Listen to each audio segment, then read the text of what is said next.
future. We have a retirement plan to achieve. We can't always focus on what is part. Of course, it's painful, but let's move on and let's see how best we can focus on the future. How best we can. So, say again? Yeah, you said that we have to pay attention to how best we can focus on the future. Perfect. Okay. So now, when it comes to investment options for anyone, of course, let's look at the institutions that we invest with. Are they regulated? That's key thing. Okay, and we shouldn't just invest with institutions. Let's at least follow them. Let's follow them. Let's ask questions. Let's be curious about where we invest at. One key thing is that let's also be mindful of their financial statement. It's critical. Let's also, if we can always walk to the regulator and ask questions about, I'm going to invest with this institution. Are they credible? Let's be curious because it's our funds that we are going to invest. So let's be curious. Let's ensure that that institution is regulated, well managed. Okay, let's walk in there. Let's ask the right questions. Okay, before you give your funds out, let's ask the questions. Yeah. Thank you. Thank you, Peter. We are grateful for your time this morning. You're always welcome. Peter Yawase is a chartered financial and investment analyst and a chartered economist. This conversation on planning for life after retirement. Retirement will happen to everyone, and the earlier you plan, the better. It says that be conscious of your retirement. Very important. In our next segment, we will be opening the phone lines for you to have your say on Ghana Speaks. So you can call us on 053-916-1609. 053-916-1609. You can call us and then have your say. You can also call us. Tell us what is happening in your constituency, the most important thing you are looking forward to, and what will determine who you vote for in your constituency. On Ghana Speaks, we are asking, what are the concerns in your constituency ahead of the elections? The phone line to call is 053-916-1609. 053-916-1609. On looking at planning for life after retirement, this is where we bring Business Fix today to a close. We will be back with Ghana Speaks. Stay with us.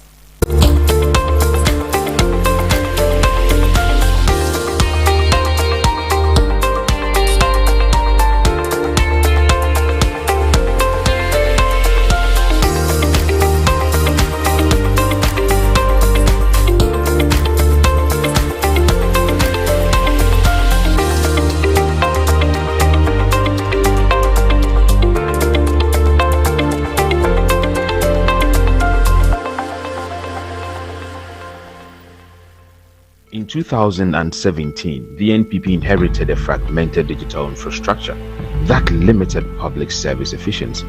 Since then, we've revolutionized how services are delivered with the Ghana card and mobile money interoperability, enhancing speed and accessibility. Our efforts have greatly improved government interactions, making life easier for every Ghanaian. However, our vision doesn't stop here. We aim to further expand and modernize Ghana's digital landscape. The journey towards a fully integrated digital society continues. Stand with us.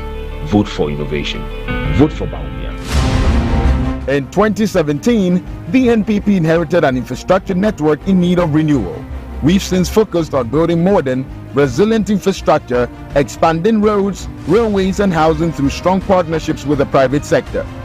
As we enter the next chapter, a revitalized public works department will lead maintenance, with local governments enhancing district roads. We are committed to expanding railways and upgrading airports to connect Ghana for a stronger future. While much has been achieved, there's still more to do. Vote for Bawumia. Bawumia means business.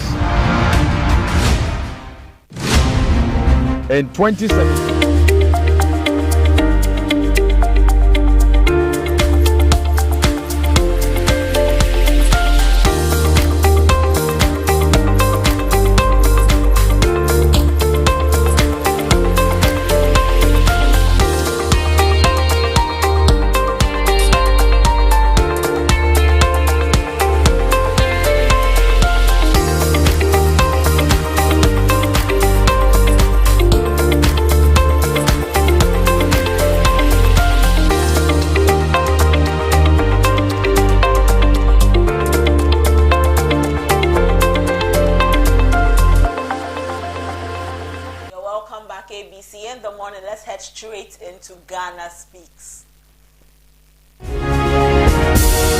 Times are hard in Ghana, extremely hard.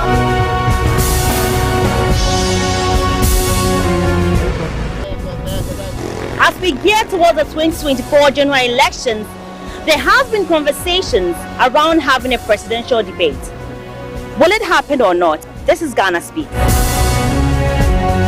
This is Ghana Speaks, where your voice matters, and we want to hear from you. What are the concerns in your constituency ahead of the elections? What are the things you're looking forward to as we get into the elections, and what is going to determine who you give your vote to in the elections, especially your MP? Who are you determining to be the MP in your constituency? What are the factors that you're looking at to vote for that parliamentary candidate and ultimately the presidential candidate who will become president of the nation? You can call us on 053-916-1609, 053-916-1609. We want to hear from you. We want to hear about your constituency and what are the concerns in that constituency. What is influencing your decision to choose whom to vote for in the upcoming elections? We have barely 38 days to go to December 7, where Ghanaians will go to the polls to decide, make decisions about the people who will be occupying those seats in parliament, those 275 lawmakers, and ultimately who becomes the commander-in-chief of the Ghana Armed Forces, the president of the Republic of Ghana, come January 7, 2025 for presidency. So let us hear from you. 053-916-1609, 053-916-1609. As Ghana Speaks, and your voice matters. Your voice really matters in this segment. This segment is for you, it's for Ghanaians. We've been coming to your constituencies to speak with you. In one of the constituencies, someone said that they did not believe that their constituency deserved a leader or an MP. They didn't think that their constituency deserved representation in parliament. And his argument was that he really does not see the need for it because their constituency is a small one. They don't see any work going on there. So he didn't see the need for representation in parliament. That is his opinion. That's his voice. We also want to hear your voice, what you're expecting. Your MP has been MP for 4 years now. Has he or she done the work that you were looking forward to them doing? Someone has also come to you telling you that give them the chance, give them the nod, let them represent you in parliament. They want to go to parliament and make laws in your name. They want to represent your best interest in parliament. Are you going to give them your votes? Are you going to go to your polling station to vote for that person? Ghana Speaks is for you. Let us know what you will be doing ahead of the elections. What are the concerns in your constituency that you have mentioned over and over and over again, but nothing has been done about all of that? We want to hear from you on Ghana Speaks. Some people have said that the incumbents in their constituencies are not doing anything, but because those constituencies are strongholds, regardless, they still will win. Some want to change the status quo. Some also want to continue to abide by it. What would you be doing? We have a first caller. Hello, good morning. What's your name and which constituency are you calling from? Hello? Oh, we've lost our caller. Do call again. We would love to speak with you. Want to hear the concerns in your constituency and what will be determining the decision you make come December 7. Tell us where you vote. Tell us where you vote. Where you vote, the constituency. Your constituency, a popular one. Did you ever see your MP on the floor of parliament speaking? Some have said that their MPs have been in parliament 4 years and they've never seen their MPs speak. They've never heard their MPs make the headlines with something they have advocated for in parliament, and because of that they will change their MPs. That's someone's decision. Their thumb, their power. They will go to the polls and determine whether to retain their MP or to change the MP. You have a caller on the line. Hello, good morning. Which constituency are you calling from and what is your name? Good morning. I'm Mr. Abubakar. I'm calling from Ashaiman. Ashaiman constituency? Yes. Mr. Abubakar, what are the concerns in your constituency ahead of the elections? Our concerns in Ashaiman is about roads. We have major road problems in Ashaiman, and we don't see our MP doing anything about it. So please, if I may ask, I heard my MP is on 2 major committee in Parliament, and he is on road committee too. So I wanted to ask, doesn't he have any lobby skills to lobby for us to get a quality road in Ashama? Thank you. Thank you, Mr. Abubakar. Mr. Abubakar is asking his MP if he does not have any lobbying skills in Parliament to lobby for the roads to be done in Ashaiman. Those are his concerns ahead of the elections. Let's also hear from you. Tell us what your concerns are in your constituency and how it will be determining how you vote come December 7. Call us on 053-916-1609. 053-916-1609. This is Ghana Speaks. Your voice matters ahead of the elections. How long has your MP been MP in your area? How long has he or she represented your area? And has he or has she represented you to the best of their abilities? The things you expected, has he or she done it? Hello, your name and which constituency are you calling from? Hello, good morning. Hello? Well, can you position yourself properly and then call us back? We'd love to hear from you. Ghana Speak 053-916-1609. 053-916-1609. What are your concerns in your constituency ahead of the elections? Would you be retaining your MP or will you be giving them the boots? Hello, what's your name and which constituency are you calling from? Hello? Hello, good morning. Well, when we establish contact, we will speak with the caller. But when you call us, do well to turn the volume of your TV set down. Sometimes you want to hear yourself before you speak, and you are delayed because of that. Just turn off the volume on your TV set and speak with us. 053-916-1609. 053-916-1609. This is Ghana Speaks. What are your concerns in your constituency ahead of the elections on December 7? Hello? Hello? Okay. If we lose you, kindly call back. Please call back and let's speak with you. Let's speak with you. But there are so many issues in Ghana, issues from Parliament, issues in your constituency. This morning we spoke with Honorable Cletus Avoka MP for Zebila East. At the moment, Boko, conflict in Boko. We have a few days to elections. Will this conflict will the impact or the effect be subsided so that elections can take place in Boko? So that the people of Boko are not disenfranchised, so that the surrounding areas are also not affected. Elections are coming up. How are the people of Boko feeling ahead of elections and all? Will they also get the opportunity to vote? These are some of the issues that we should be paying attention to. We have a caller. Hello, good morning. What's your name and the constituency you are calling from? My name is Abdul Mumin. Hello, Mumuni. What constituency are you calling from?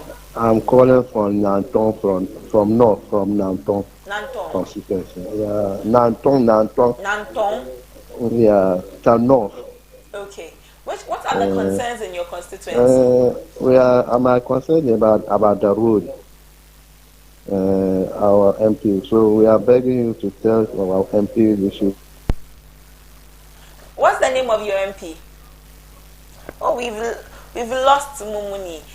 We apologize for the instability in the call, but in subsequent conversations, we'll open the phone lines for you to call so that you can have your say. Hello, good morning. Your name and the constituency you are calling from.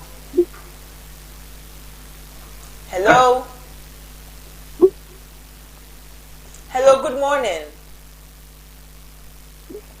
seem to be having some issues with the network. But know that we will give you the opportunity to speak about your constituency in subsequent ABC in the morning shows. So don't fret at all. Be rest assured we will give you the opportunity. But this is Ghana Speaks. We will open the phone lines in our subsequent discussion so that you two will still have the opportunity to speak on the next topic we will be discussing. But this is Ghana Speaks. What are your concerns in your constituency ahead of the elections? When we come to your constituency with our microphone and our cameras, please don't shy away. Get closer to us and let's have a discussion. Thank you. This is Ghana Speaks.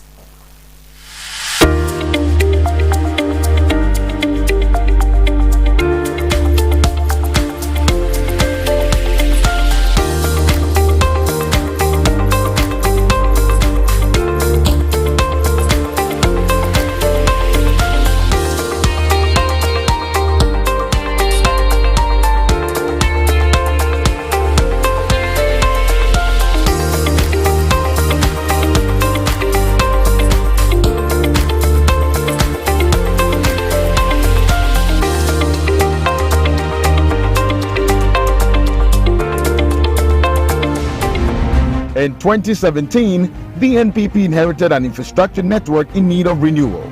We've since focused on building modern, resilient infrastructure, expanding roads, railways, and housing through strong partnerships with the private sector.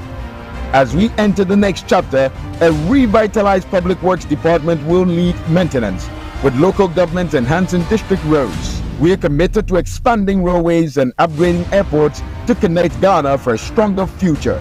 While much has been achieved, there's still more to do. Vote for Bawumia. Bawumia means business. In 2017, over the past 8 years, the NPP has significantly improved support for our most vulnerable citizens. From expanding school meal programs, enrolling 300,000 more people in the LEAP initiative, enhancing healthcare for expectant mothers, we've strengthened the fabric of our society. But our work isn't done. We are committed to further enhancing these programs and introducing new initiatives to ensure that every Ghanaian has the opportunity to thrive. Vote for progress. Vote for care. Vote for Bawumia. Bawumia means business.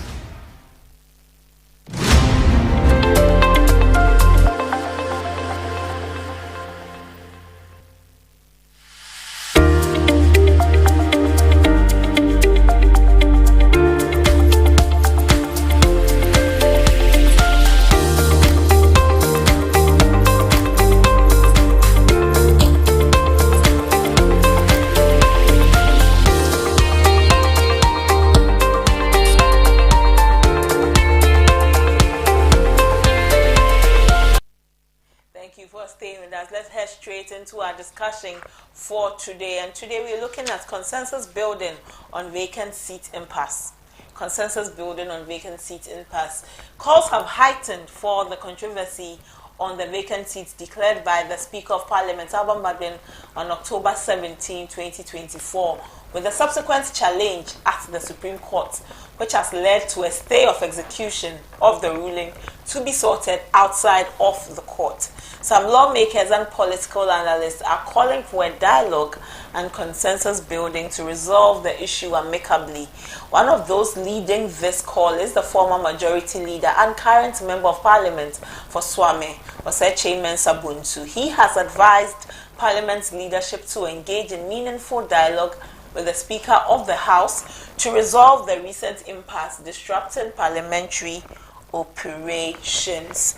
With the December 7 general elections drawing near, Honorable Oseche Mensah Bonsu underscored the importance of parliamentary unity and functionality, stressing that the issues facing the House must be settled to avoid any negative impact on the upcoming December 7 general elections. Oseche Mensah Bonsu indicated that communication and collaboration are essential means for a proactive approach to addressing the tensions that have arisen following the Speaker's recent decision to declare 4 parliamentary seats vacant on Thursday, October 17. Speaker Alban Bagbin's declaration subsequently led to the adjournment of the House indefinitely, raising concerns about the potential consequences if these issues remain unresolved. He also warned that a continued deadlock in Parliament could affect both the legal and procedural frameworks that are critical for a smooth election cycle. The Swami legislator added that the Electoral Commission is supposed to bring a constitutional instrument before Parliament, which he said hasn't been done. According to him, the CI will outline the legal framework for conducting the December 7 elections, without which he said would be incomplete, which could implicate the electoral processes and disrupt the timeline. So these are the updates from all of the conversation on the declaration on the vacant seat. Former Majority Leader and MP for Swami, Oseche Mensah Bonsu, says that there should be consensus building, there should be dialogue, there should be collaboration so that this issue can be sorted out once and for all. Dr. Frederick Oduro is a governance expert and he joins us for a conversation on this. Good morning, Doc. Thank you for joining us this morning. Good morning. How are you doing? Fine, thank you, sir. I hope you're also fine. I'm doing well by God's grace. That's wonderful. Doc, have we gotten to a place where the caucuses must prioritize consensus building and dialogue to address this issue in Parliament? Well, you see, at all times in our politics, no matter how the situation has been, without consensus, without coming together to work, Parliament has never been successful. If you trace it back to, it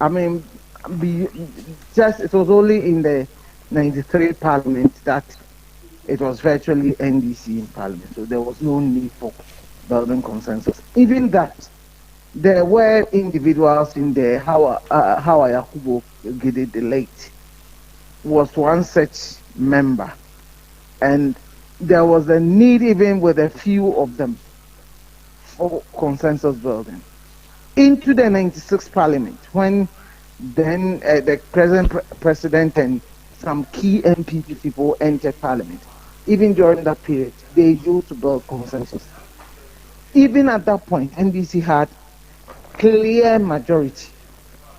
Over the period, Parliament has had to build consensus because ruling governments always have quite significant members of their number of their members being ministers. So they can't be in Parliament all the time. So you even need opposition to help you build the quorum to begin meetings and make decisions. So consensus is and has always been the key thing in every Parliament. And this Parliament is no exception. However, it is obvious that there are individuals who fail to see the need to build consensus. There are hawks in all the parties.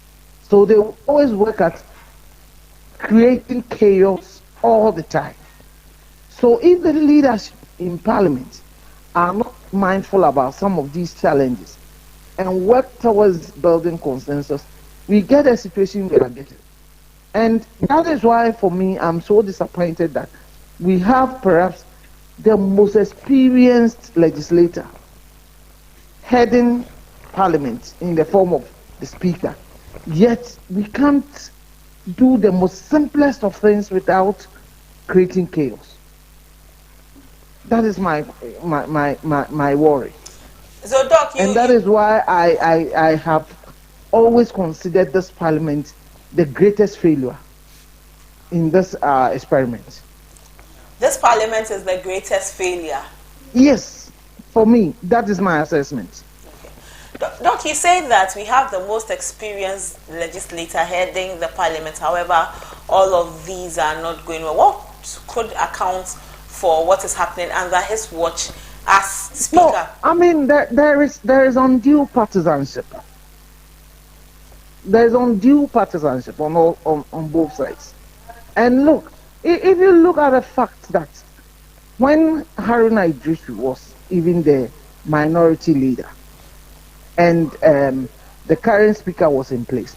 The communication officer of the NDC took them to the cleaners, insulting them that they failed the NDC by not being hawkish. I mean, let us sincerely ask ourselves, why was Haruna Iddrisu removed as the minority leader? It was because some people openly accused him of cooperating with the NPP. So these are some of the challenges we have. And I mean, NPP also haven't had to change their own leadership at this last moment. And looking at the kind of experience maybe Osei Mensah Bonsu might have brought to the plate if he had been there, that is also a challenge. So I think that the parties are more partisan in their outlook than nationalistic. I don't think what they are doing is to foster democracy or even to help the nation per se, but it's to build their own images, especially in an election year. Doc, some are calling for a compromise at this point. Do you see any of the caucuses willing to compromise, or do you believe I don't see any compromise coming at this later? I will be much surprised that the MPP will say, "Oh, we've given in, sack 3 of our members." And I don't also expect the NDC to say that, okay, we've made a mistake with the ruling, so the speaker has backed down on his earlier ruling. I can't see any compromise like this, because whoever agrees to any compromise is going to be deemed as the weak side. So at this moment, it is an issue of ego. It is egoistic more than anything. That is why I am not interested in any of the compromises they are talking about, because I don't trust they will be able to do that. So I believe rather they should be thinking of allowing the law to prevail. Let us abide by the law. Let rule of law prevail. And for me, I'm fine with that. Rule of law does not rely on anybody's ego. It is what the law says. If the law makes a ruling, we all must abide by it. Simplicity. Well, but some have also said that Speaker is well within his rights to do what he has done. No, if we, you see, it is not an argument. You see, this is where I get worried. The Speaker is within his right. Is the court also within its right to interpret the Speaker's ruling? So you see, when people are ready to say the Speaker is within his right, yes, he's within his right to make a ruling. But can somebody also challenge the ruling of the Speaker in court? Can somebody challenge the decision of the President in court? These are the questions we should ask ourselves. I find it strange that we will be ready to accept that if the President takes an action and somebody is not happy with it and can go to court, but then suddenly we say that if the Speaker makes a ruling and somebody is not happy, that person cannot go to court because the Speaker was working in Parliament. The law is very clear. When it comes to the interpretation of the law, it is the judiciary, the Supreme Court, that has the power to do it. So let every arm of government do its work according to the constitutional provision. If we don't believe in constitutionalism, let us stop the democratic experiment we are following. Doc, one fear has been that further delays in resolving this could bring the governance of the state into a stalemate. Do you see or foresee that happening? No, I also totally disagree with that. There is nothing that, if the government had thought there was something major to be done, why wait till a month to the election before you bring it to the Parliament? Why have they not worked on these critical things earlier, but waited until this hour before they want to do that? I don't think there is anything, and I believe so, there's absolutely nothing that if this Parliament fails to approve will bring this country on its knees. I don't believe so. So if Parliament want to does not sit till its tenure ends, for me, so be it. I don't believe that there is anything that we cannot correct in January. So let this parliament limp to its to the end of its tenure, and then we begin afresh, hopefully with a clear majority by any side that wins the election. So you believe that even if Parliament ends without any resolve to this, nothing is amiss? Well, I mean, for now, there will be nothing amiss. But the point is also that we'll be setting a very dangerous precedent. It means that we cannot have any cooperation in any future Parliament. That is what's going to happen. Because that is the precedent we've had under this Parliament. So the ideal thing would have been for them to resolve their differences and build consensus, because that is how we've managed to bring our democracy to this level. But if we are going to be entrenched in our positions, any party that wins the next election must expect that that is going to be the way things are. And I know some people are claiming, oh, this is good for democracy, but it is never good for democracy when you cannot build consensus. Doc, so we are sowing seeds now that will continue in the next Parliament. Doc, we know the Speaker has instructed his lawyers to challenge the directive from the Supreme Court, and it appears we will be in a protracted situation. Looking at this situation, should the pursuit go in this tangent? In building consensus, what will be the most amicable approach to employ? You see, I've looked at the two issues that must be done. To build consensus, it's either the Speaker backs down on his ruling, or the Speaker accepts the ruling of the Supreme Court, and go ahead and act based on that. Or the NPP accept that, oh, we've lost our members, we have withdrawn our law case, our legal suit. And I can't see either of them doing this. Because I believe both sides believe they have the law on their side. But I am saying that, look, let us pursue the legal case. Protracted as it may seem, let us get to some finality with the legal aspect, so that we have a legal precedent to guide us into the future. Because I am firmly of the view that Speaker Michael Quay erred in law in his ruling in 2000. And this same problem has been perpetrated by Speaker Bagbin. So until there is a finality to this kind of situation, we are going to have situations that people who might enter into Parliament on the ticket of a party or as an independent may end up into the subsequent election thinking they don't want to stay with where they are, but then they've not moved away from whichever stance they took into getting into Parliament. But people also think that, oh, for as long as you decide to leave the party any moment, it doesn't matter that it's only in the upcoming election that you want to contest on a different ticket. You have cross carpets. We need a legal interpretation of this. And that interpretation cannot be given by a partisan individual. And our speakers are partisan.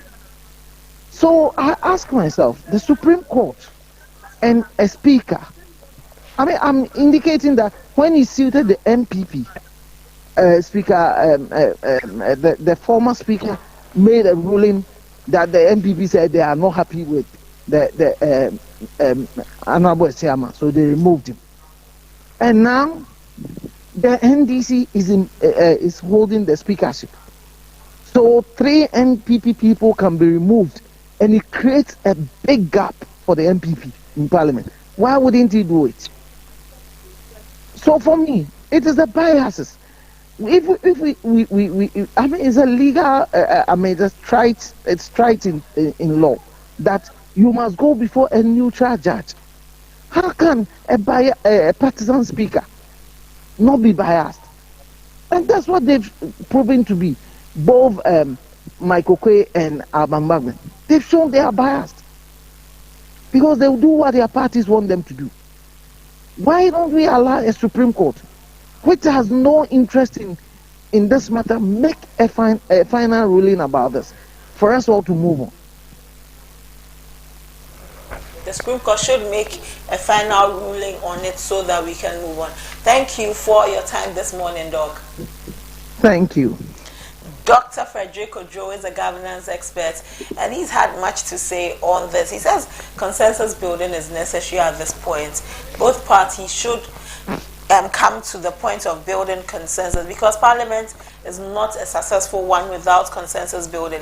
However, he says that it is disappointing that with the most experienced legislator as the Speaker of Parliament, all of this is happening in Parliament at the moment. And he's asking that rule of law prevail, that we allow rule of law prevail. In any case, he says this Parliament has been a failure.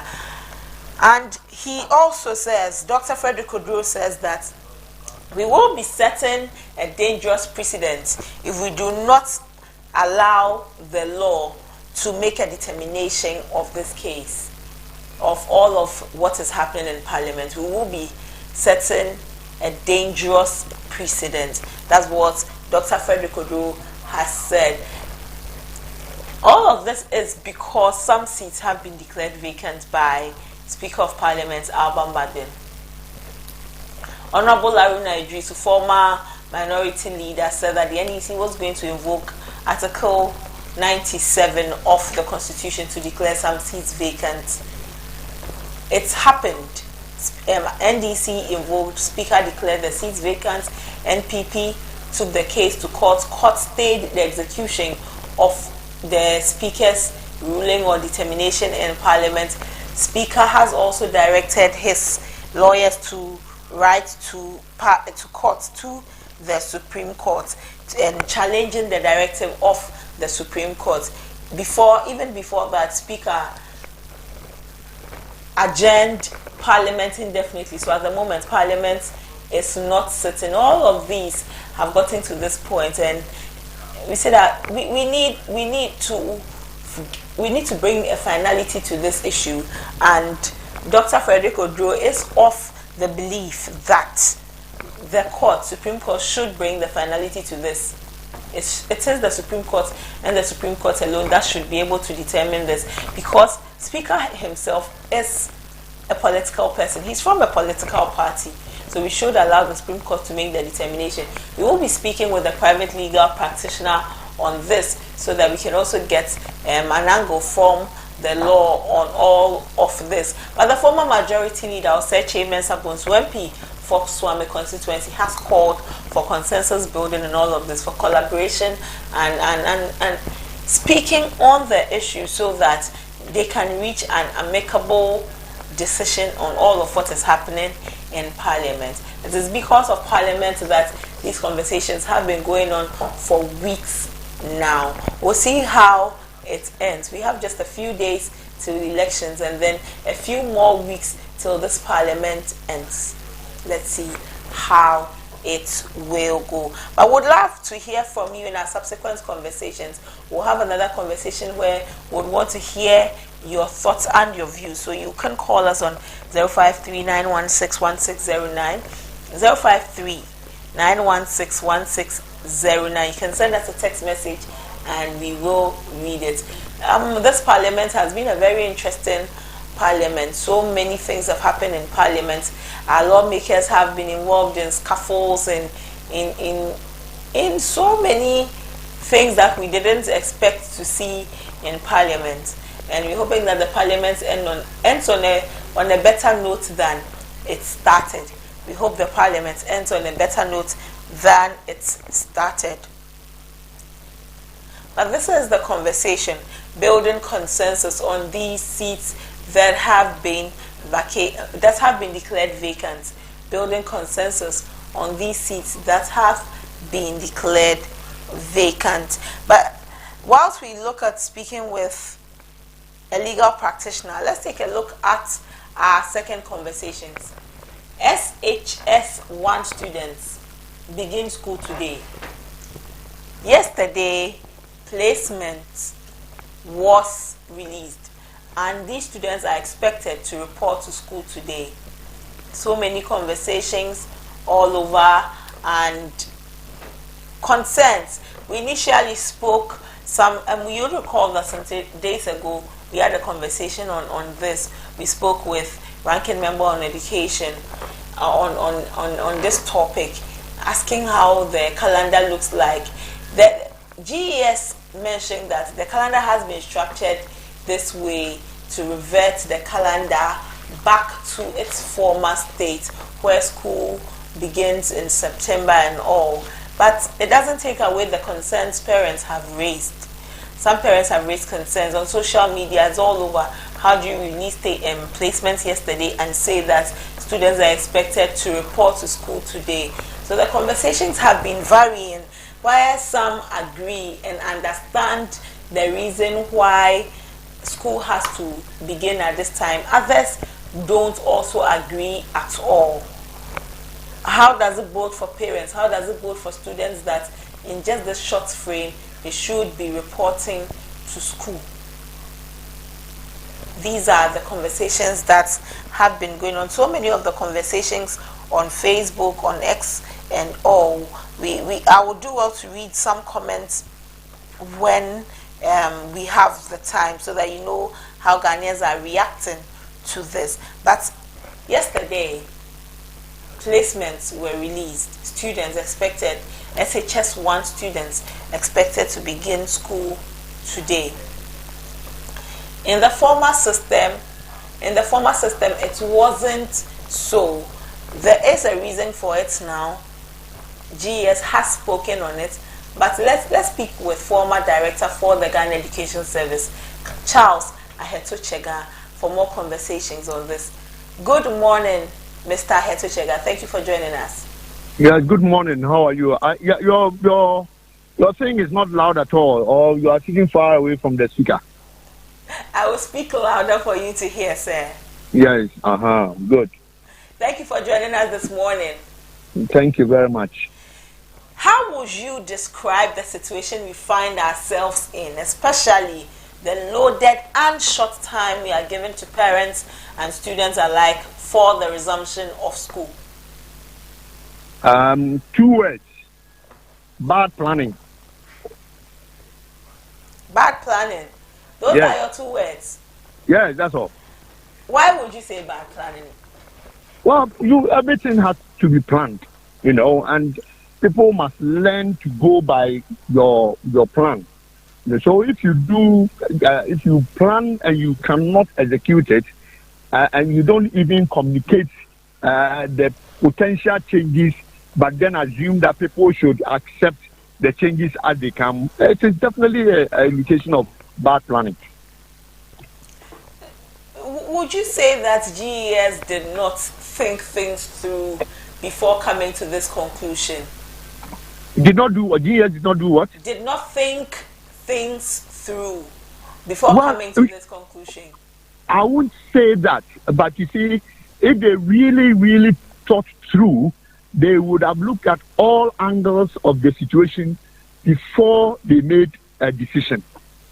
But now I won't blame them for maybe that decision. Maybe they were looking at other things which maybe we cannot see. But it would have been very good as part of the planning to be able to communicate this earlier for people to also appreciate and take decisions for the changes that you are introducing into the original plan. So it's very, very difficult to really get up and say that, children should go to school a day after when you bring it. For whatever reason, it becomes very, very difficult. And the parents must be very stressed about this. That is the problem. But GES released a statement some days or some weeks ago when they mentioned that they were restructuring the calendar, and all of this was to make was to supplement the calendar to be able to go back to its former state. So maybe, and like they've said, somebody must suffer for things to get better. Isn't that the situation at the moment? I'll tell you that when I was in office, I was not Director General at the time, but I was Special Assistant to the Director General, and we went through that same process. And this is not the first time we are trying hard to readjust our calendar to suit the way we do our things. And we did it. People went to school 2.5 years, but there was no brouhaha from pandemonium and a whole lot of all of these things. It was planned, so it worked perfectly. So I mean, even the third years, the people who were in the first year, who eventually became subjects of that whole change, did not see. They only saw that they went to school for 2.5 years, and we adjusted the process. So honestly, I cannot see how. And there was a lot of education in that respect, a lot of talk to prepare parents to be able to appreciate the change and to come to terms with the fact that this is to enable us reorganize our change and come back to square one. So for me, okay, please go on. Yeah, no, I finished. Okay. Which better way could the GES have handled the situation? Negotiation. Speak to parents. Plan early. Do the timetable in any way. If even prior to this, I know that decisions were being taken. All of those decisions should have involved parents or involved the heads and in terms of planning. For example, you have second years whose original timetable for school has been cut short. I mean, students who were supposed to vacate on November 15th have been made to vacate on 28th of October. I mean, so you ask yourself, why are the children vacating early?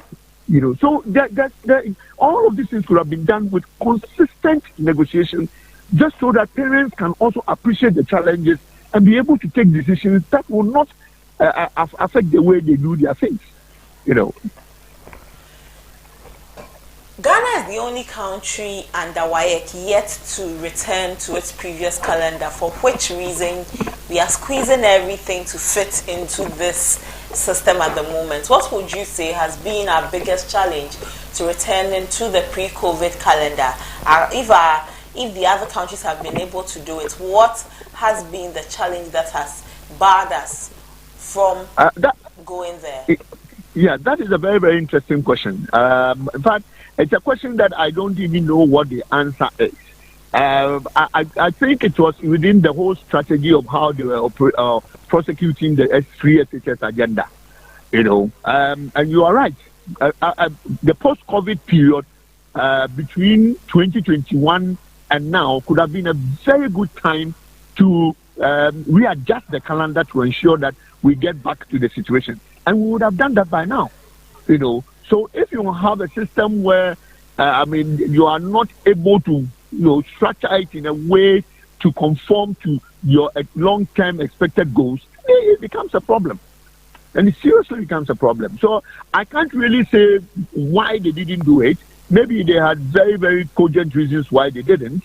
But honestly, I do not think that there have been enough of what we call communication and discussion with parents or schools to be able to see how the levels of adjustment would come, long enough for them to be able to also support it and get their parents to be able to reason with the system.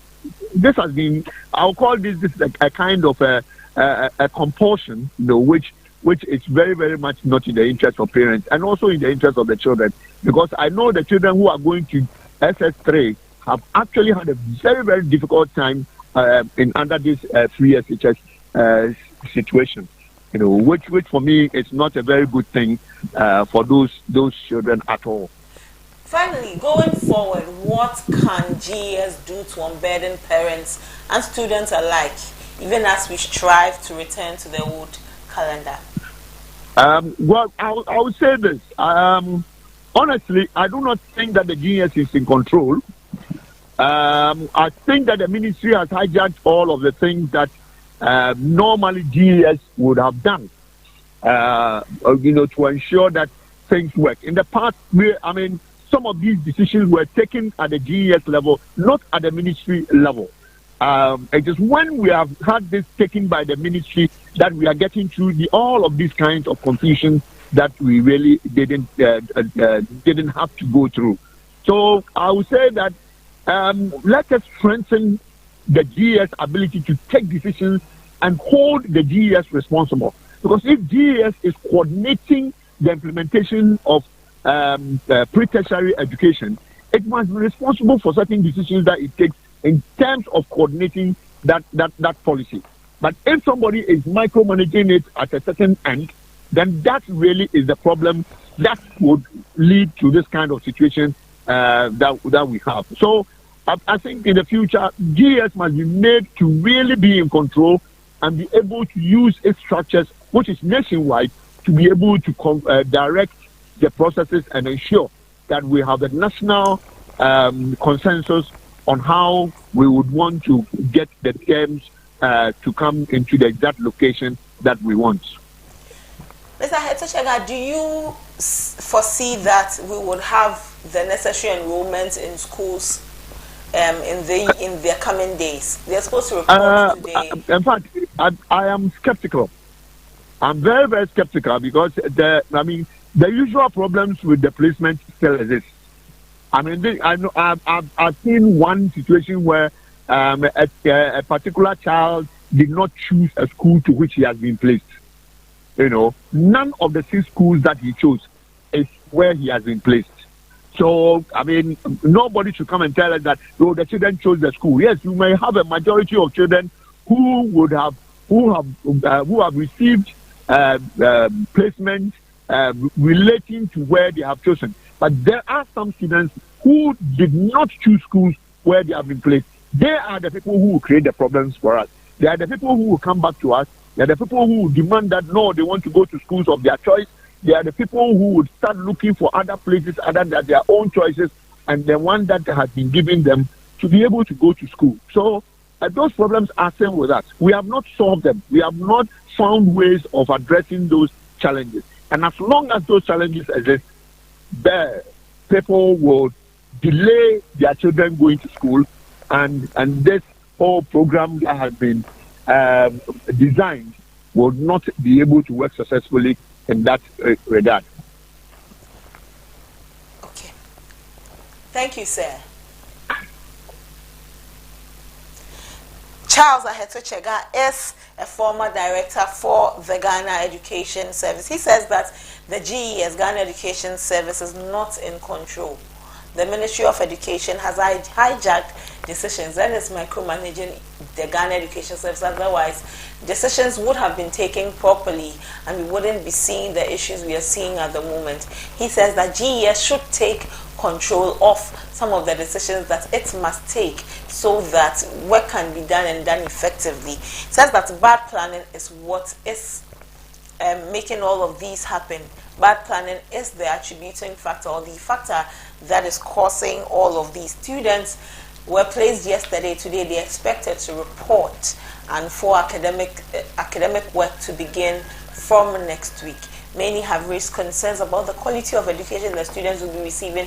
They've also raised concerns about how parents will be able to facilitate the resources to get their children into school and all. And we've had this conversation with Mr. Charles Hetsochega, former Director General for the GES. Let's hear from you on this issue. Do you have a ward in school? Do you have any ward that you are sponsoring, and how are you affected by this decision? Are you or your children facing any challenges with the placements? Let's hear from you on 053-916-1609. 053-916-1609. We're trying to establish contact with the Ministry of Education and the GES so that we can probe further into this issue. But let's hear from you. 053-916-1609. How short is this period for your children to return, to begin their second cycle education? Has this decision affected you in any way? Have your plans been distorted and having to quickly put together yourself so that you can take your children and your wards to school for them to begin their second cycle education? Let's hear from you on 053916160 053916160 Would like to hear from you. And many continue to attribute all of these challenges we are facing to the free SHS policy. Has the free SHS benefited Ghanaians? Do you belong to the group that believe that it has benefited Ghanaians or not? Hello, good morning. Thank you for calling. What's your name and where are you calling from? Hello?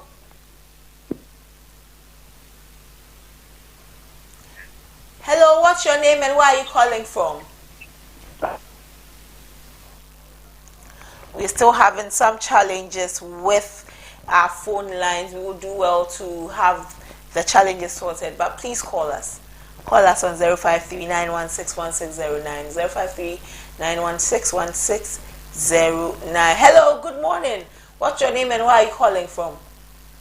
I'm calling from Sun City, Jerusalem City. Sun City. What's your name, sir?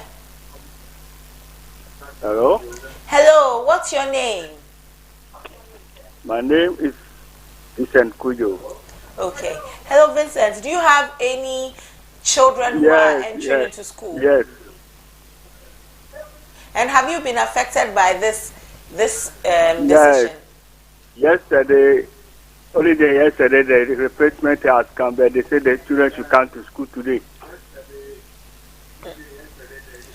But the replacement has not Vincent, that. Please turn down the volume of your TV, because if you are listening to your TV and then listening to us here, there might be confliction, so that you can hear us perfectly. I'll off it. Okay. So how have you been affected by this decision? Because we have not prepared before the replacement came yesterday. So the government should try and do something about it for us. Okay. Hello? Yes, Vincent. Yes. Well, thank you. Thank you for calling. Okay, madam. Vincent's calling from Sun City. He says government should do something about it. It is too short a time for them to prepare to take their wards to school just a day after placement was released. Call us on 053916160 and share your thoughts with us on this issue. Students, SHS1 students are to begin school today, a day after the release of placement. A day after release of placement, students are supposed to report to school a day after. How has this affected you as a parent? We'd like to hear from you. 053916160 053916160 Call us and we would love to hear from you.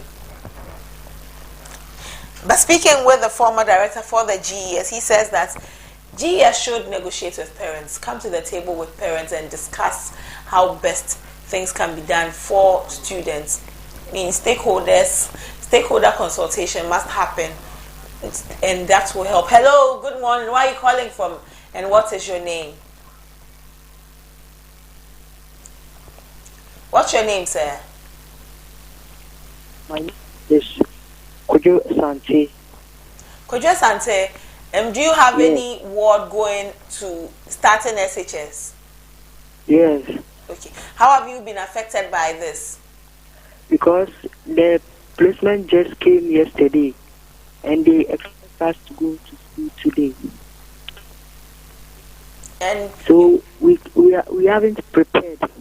So we can't go just today. So the government should give us more time. Okay. How much time should the government give you? Like maybe 3 days, 4 days, so that we will prepare. Okay. 3 or 4 days for preparation. Yeah. Okay. Thank you. Thank you, Kojo. Thank you for calling.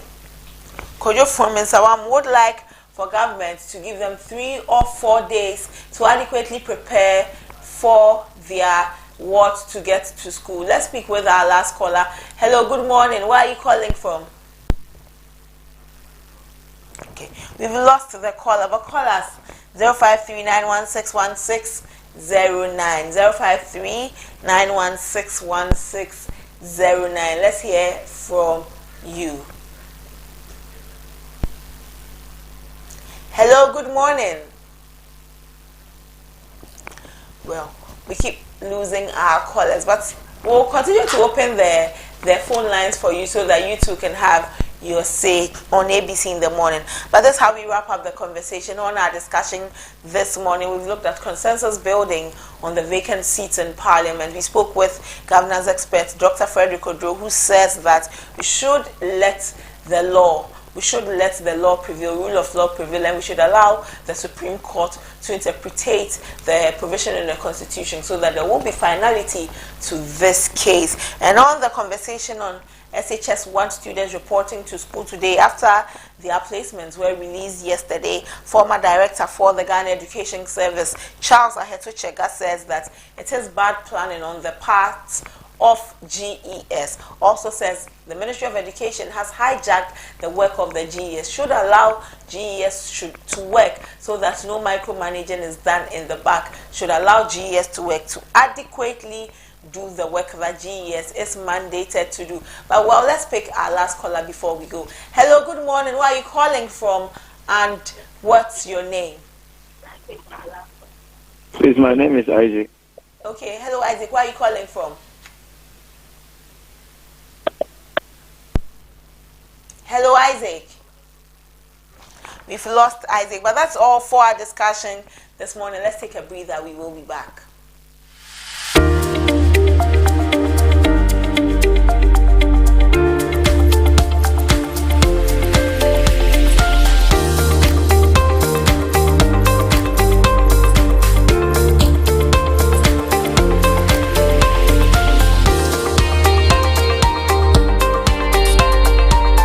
5 million children have benefited from free SHS. Protect free SHS. Vote Dr. Bawumia #1 on the ballot. In 2017, the NPP inherited an infrastructure network in need of renewal. We've since focused on building modern, resilient infrastructure, expanding roads, railways, and housing through strong partnerships with the private sector. As we enter the next chapter, a revitalized public works department will lead maintenance, with local governments enhancing district roads. We are committed to expanding railways and upgrading airports to connect Ghana for a stronger future. While much has been achieved, there's still more to do. Vote for Bawumia. Bawumia means business. In 2017, the NPP inherited an mid-year budget review with some key allocations. We are currently here at Panishi.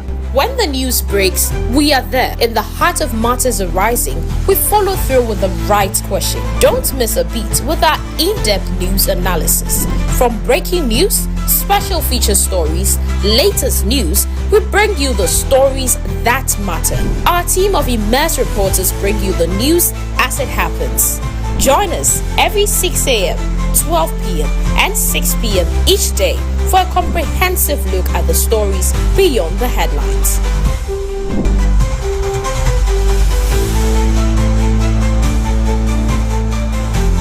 2 to 1. You're watching ABC News GH. ABC News GH, your trusted source for news.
staying with us on ABC in the morning. Let's head straight into politics today.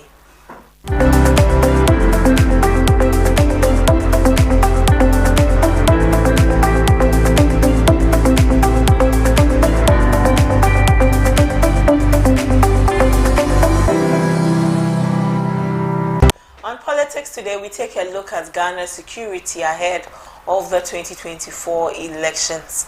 Ghana's security ahead of the elections is a pressing concern, and with the country's history of peaceful transfers of power, there is still a risk of election-related violence, election-related unrest due to heightened mistrust in state institutions and unresolved tensions. As we know, on December 7, Ghanaians will vote for a new president and some 275 members of parliament. This will be the country's 9th consecutive election since returning to constitutional rule in 1992. However, the NDC says the NPP plans to rig the elections, and the two parties disagree on the neutrality of the Electoral Commission and the courts and security services. This could lead to violence and instability. Already, pre-elections rhetoric is heating up, with both parties making divisive statements on campaign platforms. Outgoing President Nana Addo Dankwa Akufo-Addo says he only wants to hand over power to an NPP president. The NDC's Mahama has also called the elections a do-or-die affair, one the party has to win. The NDC believes the NPP could execute its alleged rigging plans through the Electoral Commission. And amidst the tensions between the political parties, we also want to find out how our security as a nation, poised to have peaceful, free and fair elections, can be achieved. Should we brace ourselves for any uncertainties? And most importantly, how prepared is our security ahead of the much anticipated 2024 general elections? We'll be joined on the line by the convener for the Election Watch Ghana, Mark Ewusi Akon, for the conversation. But before that, the Inspector General of Police, IGP, has been saying some things before ahead of the elections. Let's take a look at the IGP and what he's been saying. And for all of us to get assurances that all is well, and truly all is well, because we stop at nothing to ensure that Ghana continue to be at peace with itself. Beyond this, during the same pre-election period, we are also working to ensure that the traditional security responsibilities that we have of ensuring that armed robbers are perpetually in coma, of ensuring that there is security on our roads, of ensuring that there is safety in our communities, and also making sure that the police continue to improve with their friendship with the public is not left aside or is not put aside because of elections. In effect, our eyes in those areas are wide open as they are wide open in connection with the elections. So if any bad guy is out there, you should rest assured, we aren't going anywhere. We are where we are, and when you show up, you will meet us, and when you meet us, you will find your level.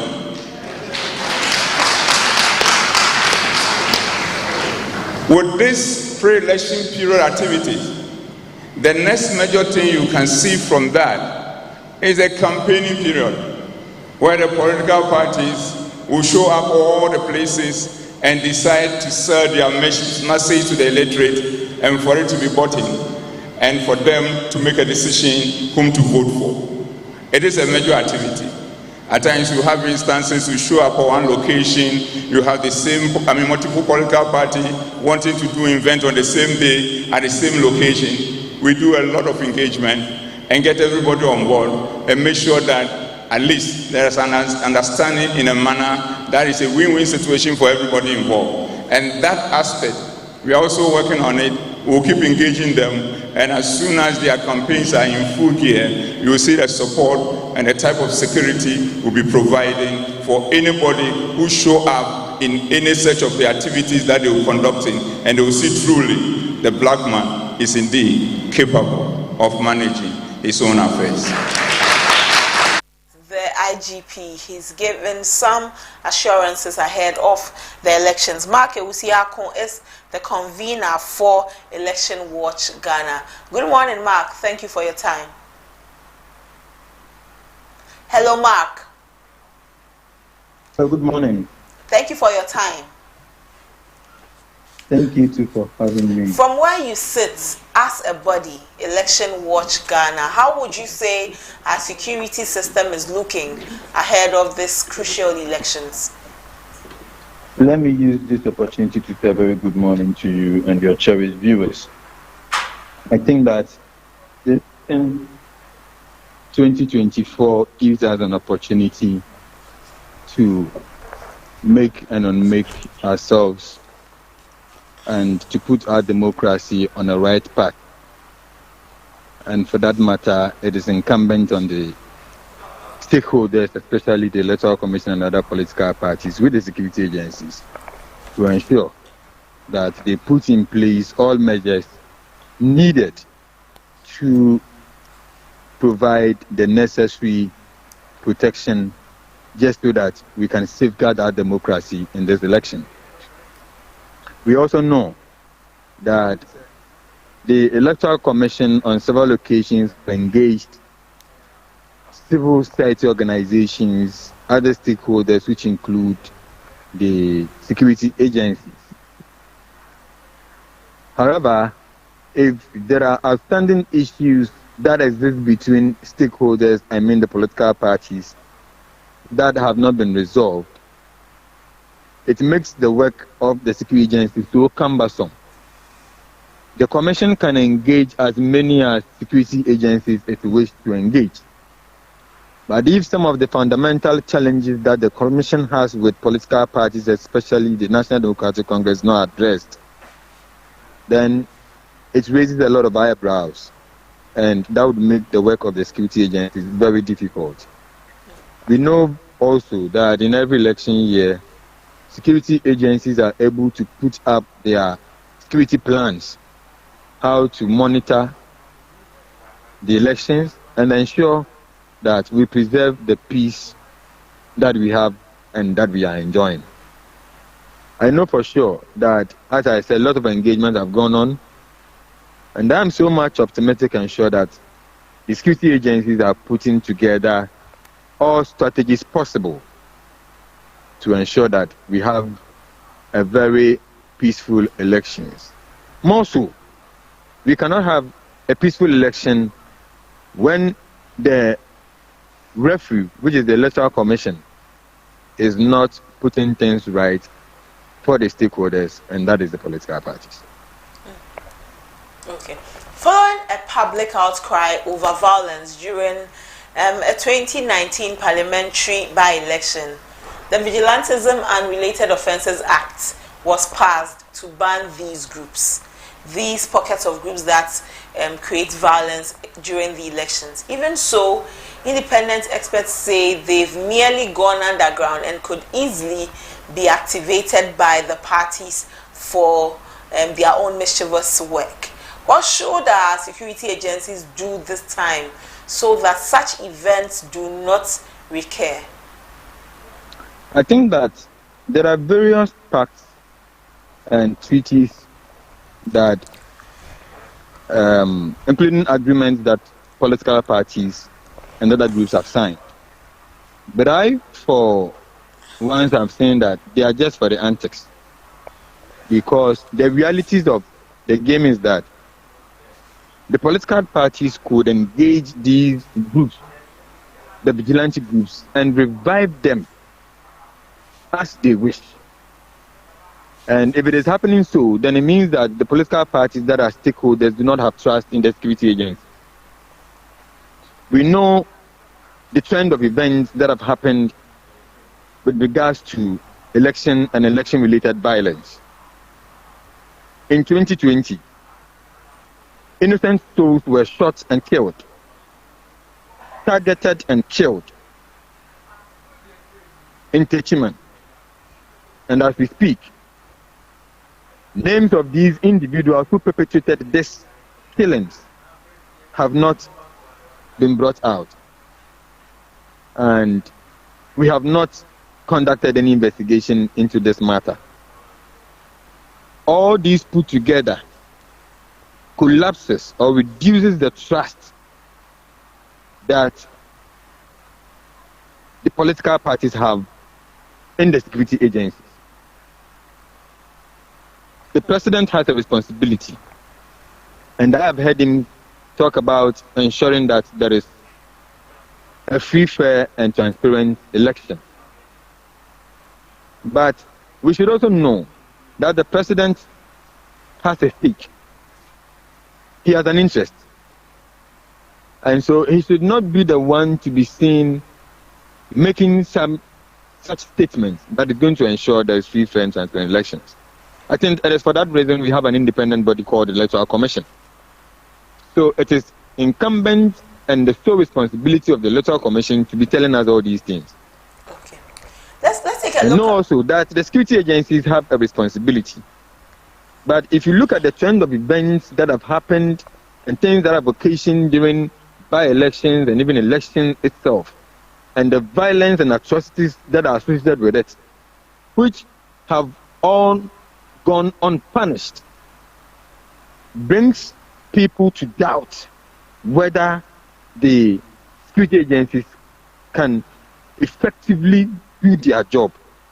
And when we talk about this, then it brings us back to the trust that political parties or the opposition parties have in the security agencies.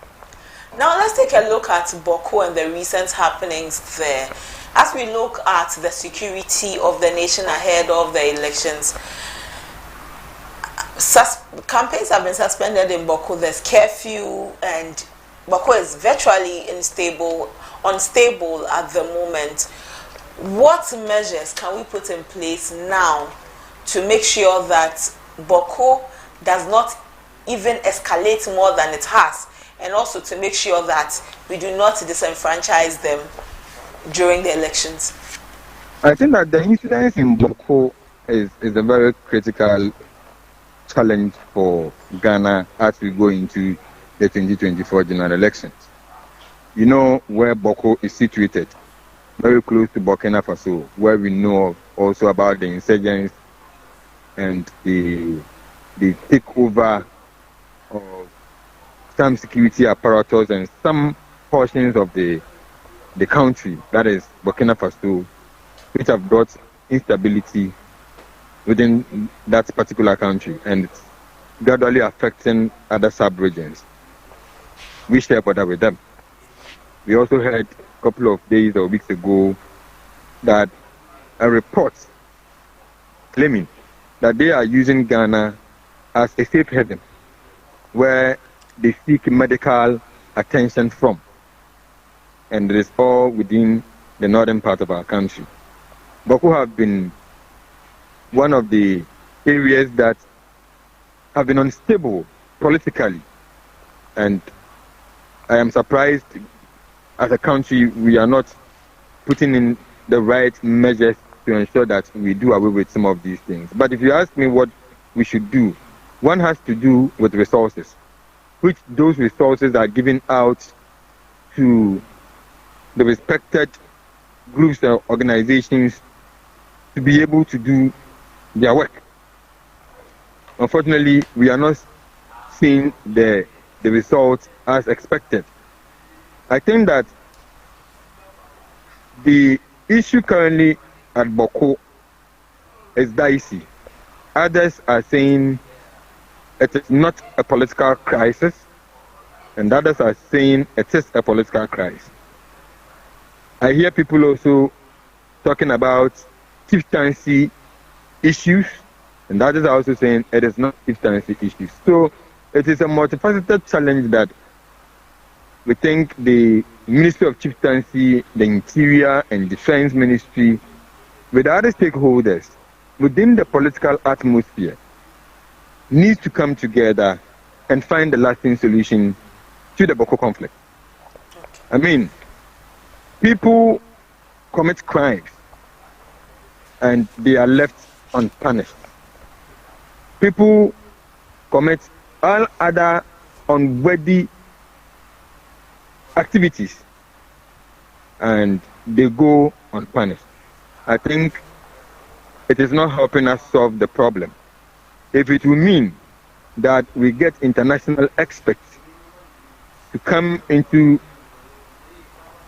managing these particular conflicts with strategies, international adopted strategies, I think that we need to look at it just so that the misunderstanding and the violence in Boko would not escalate.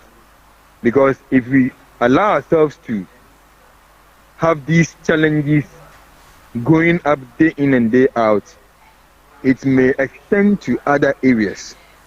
Let's not forget that people of Boko live everywhere in Ghana.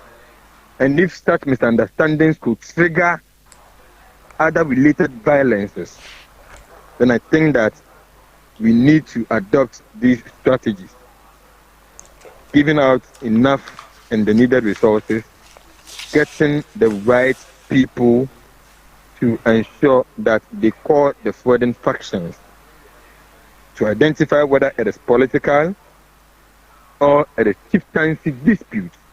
I know for once that it was a chieftaincy dispute, but as time goes on, the trend is that when it is getting to an election year, we realize that the conflict, resurfaces itself in a more devastating manner.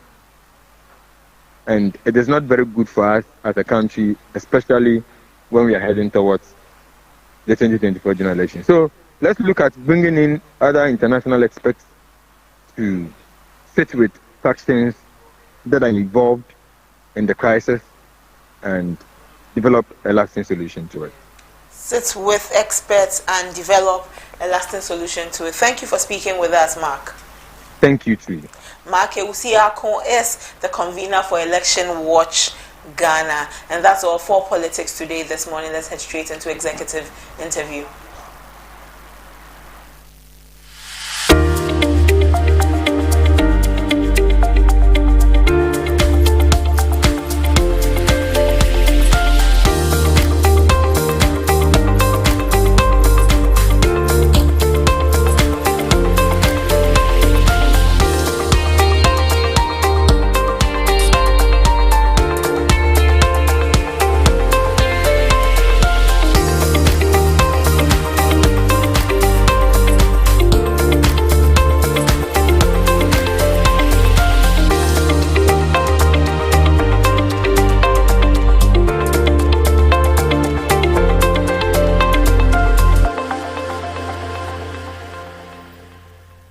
Over 5 million children have benefited from free SHS. Protect free SHS. Vote Dr. Baumia #1 on the ballot.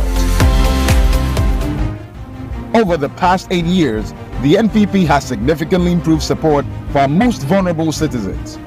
From expanding school meal programs, enrolling 300,000 more people in the LEAP initiative, enhancing healthcare for expectant mothers, we've strengthened the fabric of our society. But our work isn't done. We are committed to further enhancing these programs and introducing new initiatives to ensure that every Ghanaian has the opportunity to thrive. Vote for progress. Vote for care. Vote for Baumia. Baumia means business.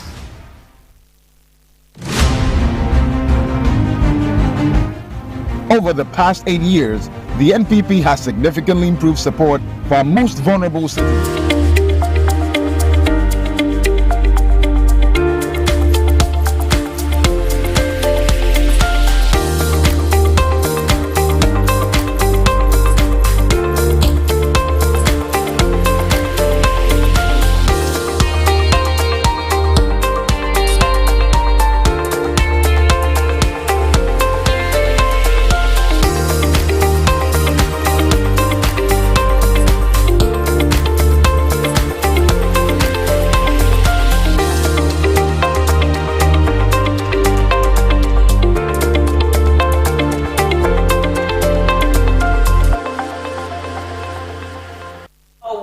get into executive interview. Let's wish some birthday celebrants well on Happy Hour.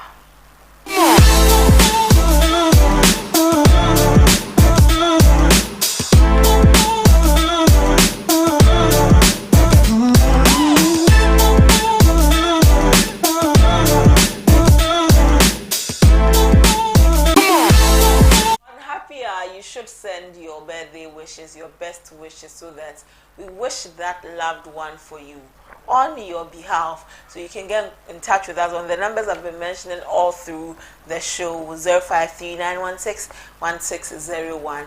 Send us a DM on our socials at ABC News GH _.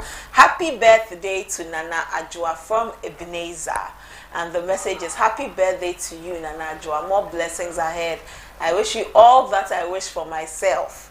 Enjoy. That's so nice, from Ebenezer. So, Nana Ajua, we join Ebenezer, say happy birthday. Also, happy birthday, Maame Ajua Efriba Domote. Happy birthday to you, my dear sister and friend. May the Lord continue to bless you and protect you and everything that concerns you. From Louisa. To Maame Ajua Efriba, happy birthday from Louisa. Wishes, get in touch with us. We will wish that friend, that loved one, a happy birthday for you. And that's all for Happy Hour. Now let's get into executive interview.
We are currently here at Panishi.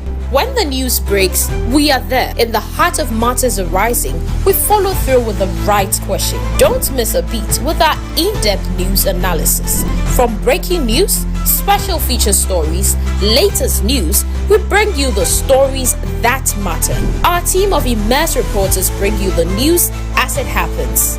Join us every 6 a.m., 12 p.m. and 6 p.m. each day for a comprehensive look at the stories beyond the headlines.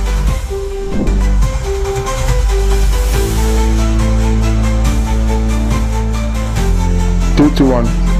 You're watching ABC News GH. ABC News GH, your trusted source for news.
you for staying with us. Let's head straight into executive interview. An executive interview, this segment is for you to talk about what you're doing, that venture you are into. So get in touch with us on 053-916-1609. Today on executive interview, we are looking at the Reading Clinic Ghana. Reading Clinic Ghana is an educational organization dedicated to solving reading problems only, and all the activities relate to reading and nothing else. It doesn't matter your age or your educational level, whether it's preschool, primary, JHS or SHS. The Reading Clinic offers training sessions and seminars for new and interested facilitators who want to learn how to teach reading using their methodology. Let's speak with the head of strategic planning for the Reading Clinic Ghana, Frederick Ampa, to tell us more about this clinic. Good morning, Frederick. Thank you for your time this morning. Good morning, madam. Yes, Frederick. First of all, how long has Reading Clinic been doing what you're doing?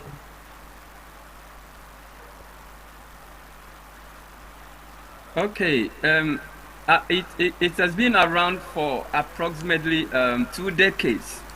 However, it wasn't an organization. It was later than. Hello, Frederick.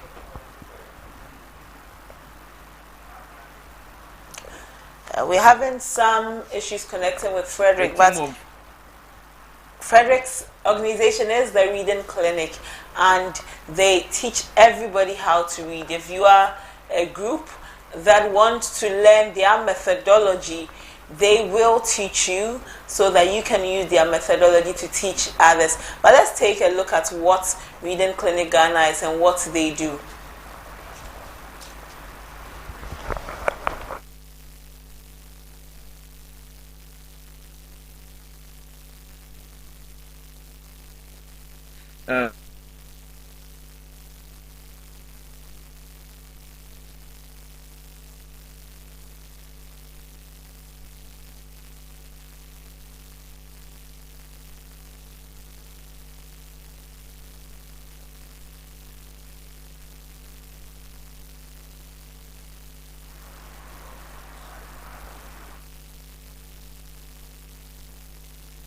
We sincerely apologize for the quality of sound on the video, but we are looking at Reading Clinic Ghana. They say they are the reading doctors. They offer training sessions and seminars for facilitators who want to learn how to use their methodology, the Reading Clinic's methodology, to teach reading. Theirs is reading and reading only for anybody, any age, any demography. Theirs is for reading. Frederick, hello, Frederick. Hello, Frederick. Can you hear me? Yes, we can. We lost you at some point. Let's look at Reading Clinic. You said you've been in existence for over 2 decades. Tell us more.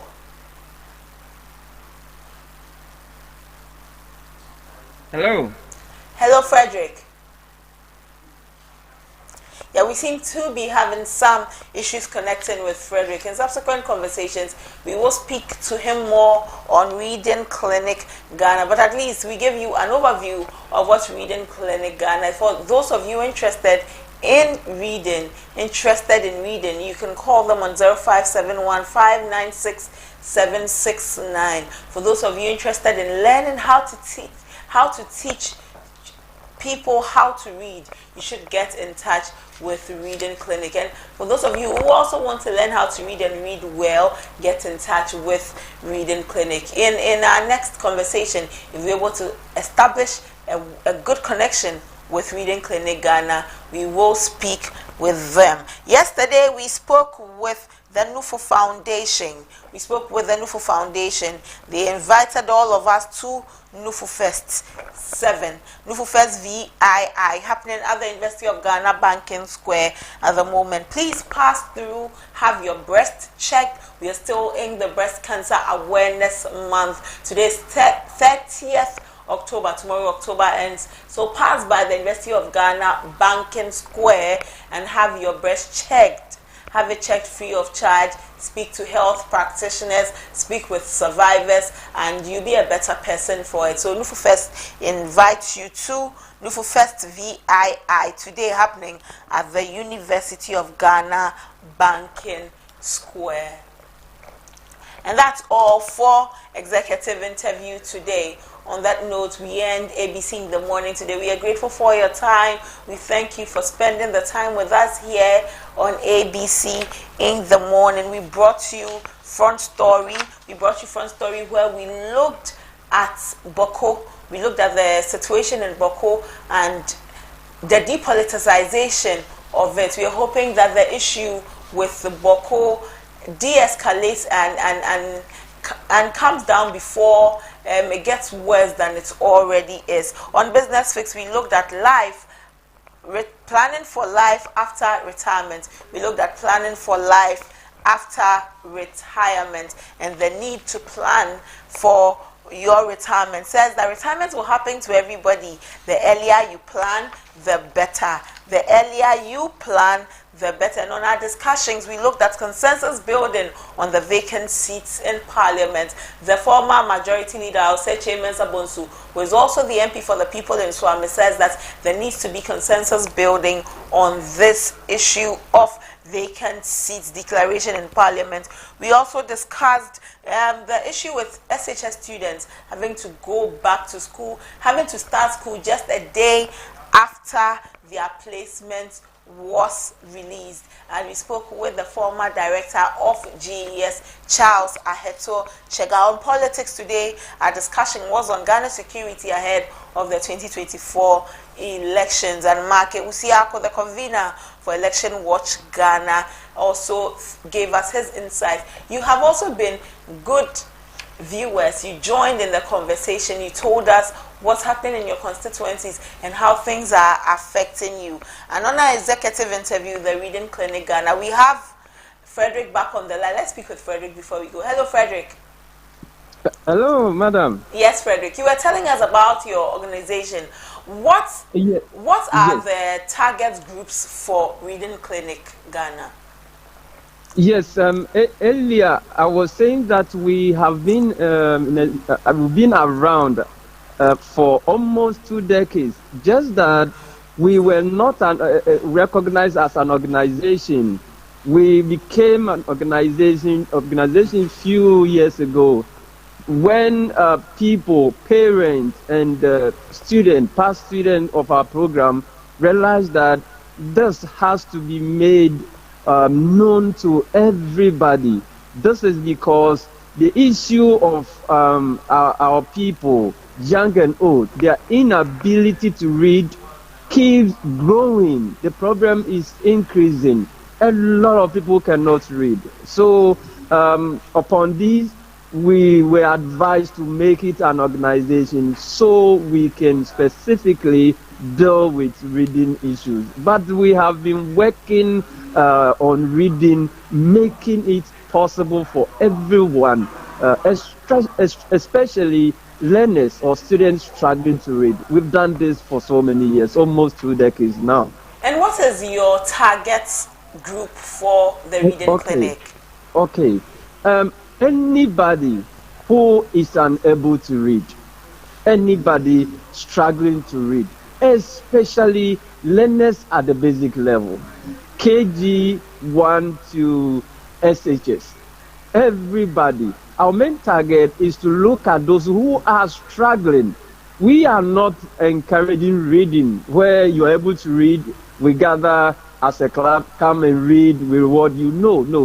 We are looking at those who are struggling to read. Teachers have done a lot, parents have done a lot, and it is not working. Therefore, these people are with many learning disorders. Others haven't gone through any specific reading process. These are the ones we are looking for, and these are the ones we've been able to make it possible for them to read. Okay. Frederick, direct us to Reading Clinic and also share your contact with us. Okay. At the moment, we are all over Ghana as an organization. If you go to Kumasi, there is you ask if you want our contact, we'll give to you, and you speak to our representative in the Ashanti region. Every region where you are, you just call us, and then on the number I'll be giving out, and then we direct you to the right center or the right person. If we do not have a center in your region or your locality, we can have online session for you to participate in the program. In Accra here, if you go to the Western University campus at La Paz Flattop, we share office with National Council of Private School Teachers, NCOPS and Reading Clinic, same office in the at the school premises. And then also at Dakuma, that is Nyamiche, along Nyamiche, Dakuma Road, we are also there. We have an office there. This is the line. If one wants to reach us, we are 0540 825 450. 0540 825 450. So we do home tuition almost wherever you are, either online or in person. We help solve your reading issues. We'll help solve your reading issues. Thank you for speaking with us this morning, Frederick. Okay, thank you so much for having me. Thanks for the opportunity. Thank you. Frederick Ampa is the head of strategic planning for the Reading Clinic Ghana. He says that if you want to read, you want to learn to read, just come to Reading Clinic. On this note, we bring ABC in the Morning to a close today. We are grateful for your time. We believe that it's been a very great show for you. You have learned something, and then you're a better person.